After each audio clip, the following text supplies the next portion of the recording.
Chapter 3, the Fischer endgame. The endgame with rook against bishop, against rook and knight, where the side with the bishop has the advantage, is also called sometimes Fischer endgame in the literature, due to the many great games which Bobby won, again, especially against the Soviet grandmasters.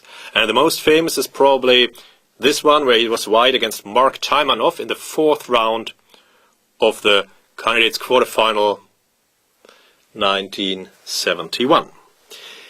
Yeah, how to defend with black to move. This is a very important moment. b6 or king d6.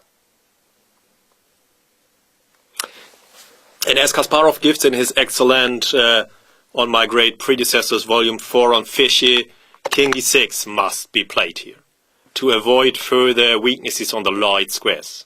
And now it's not so clear. White is slightly better, of course, as the bishop is better than the knight, but Kasparov thinks that black has good practical drawing chances, and I agree. Now it's not so easy for white's bishop to find targets, especially as this is bad due to rook b8. And this would be a further mistake than now the bishop is sidelined. Yeah, this would be very bad, but okay, in any case, it should be, black has good practical drawing chances. b6 was a mistake.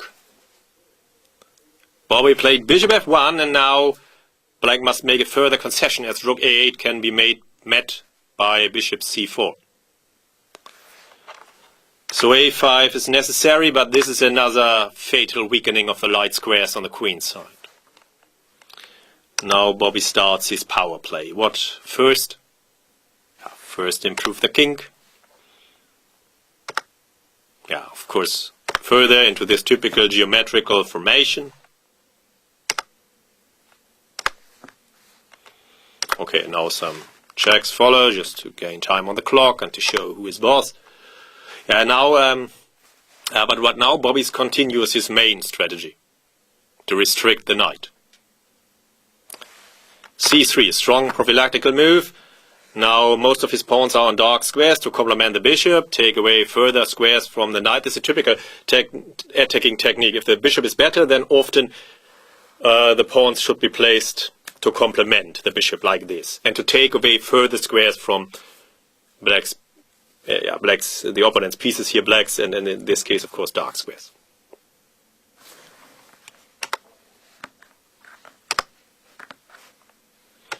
And now Bobby fixed the queen side. A weakness that can't be exploited is no weaknesses, and the knight can't attack the a4 pawn, while now all light squares on black's queen side are weak forever, and the bishop and the king threaten to invade there in the long run. And black has problems to regroup the knight. This is a major problem. Sometimes the knight can really be very clumsy. Now, for psychological reasons and Zugzwang reasons, Fischer plays h3. In principle, of course, he wants to get his pawns to h4 and g5, but h3 doesn't hurt. He wants to have black to move in this position. And in principle, one plan is, of course, g4, g5. But don't rush, just take your time, or Fischer takes his time. As black has no real counterplay, this is an important endgame principle. Okay, h5, but otherwise white will make progress there anyway. How to continue? Rook d5 to force further pawns on light squares, so that weaknesses will remain on the king's side forever, which can be attacked by the bishop.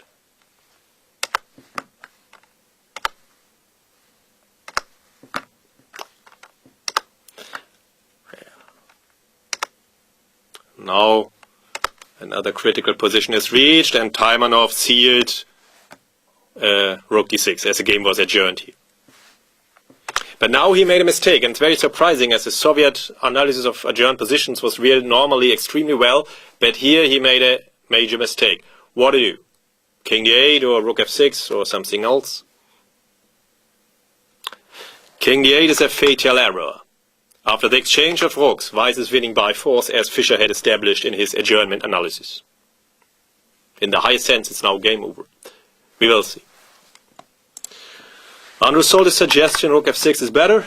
And the idea is then to play check and to avoid the exchange at all.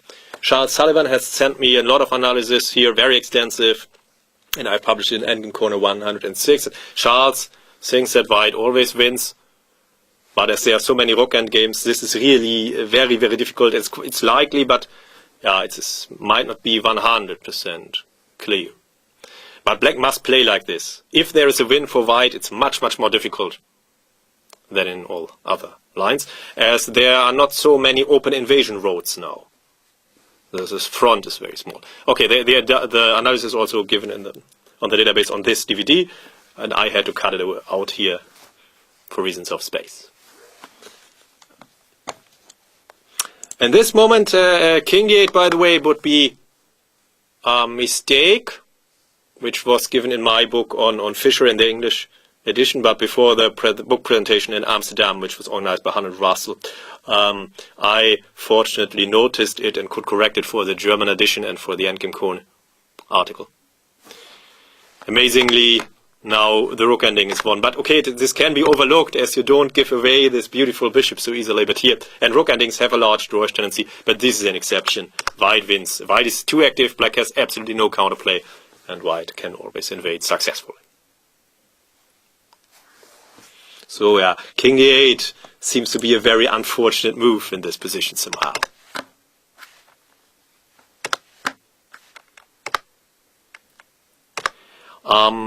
If black could regroup now and could get his knight to d6, then he would have an eternal fortress. But d6 is so near and yet so far. And as this cannot be achieved, black is always losing, as Bobby had found out. Otherwise, Bobby wouldn't have exchanged rooks, of course. It's just really bad luck somehow.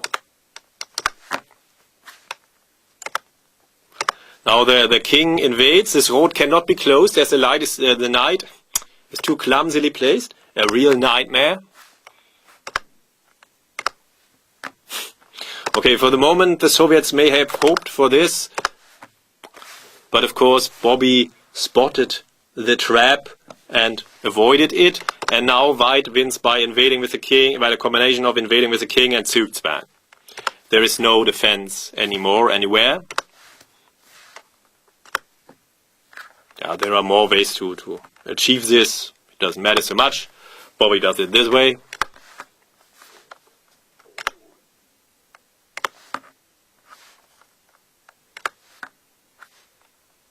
Now finally the king can invade further. Active counterplay also loses, so I will stick to the game.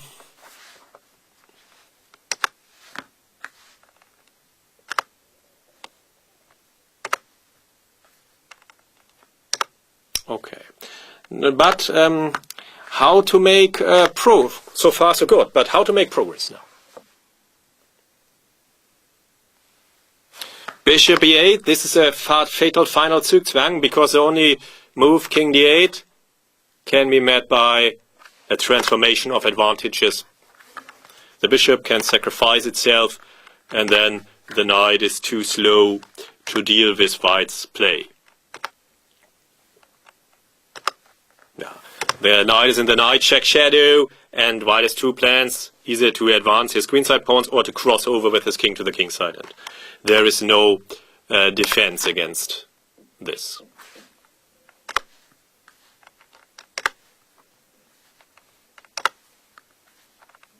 The pawns are just marching forward.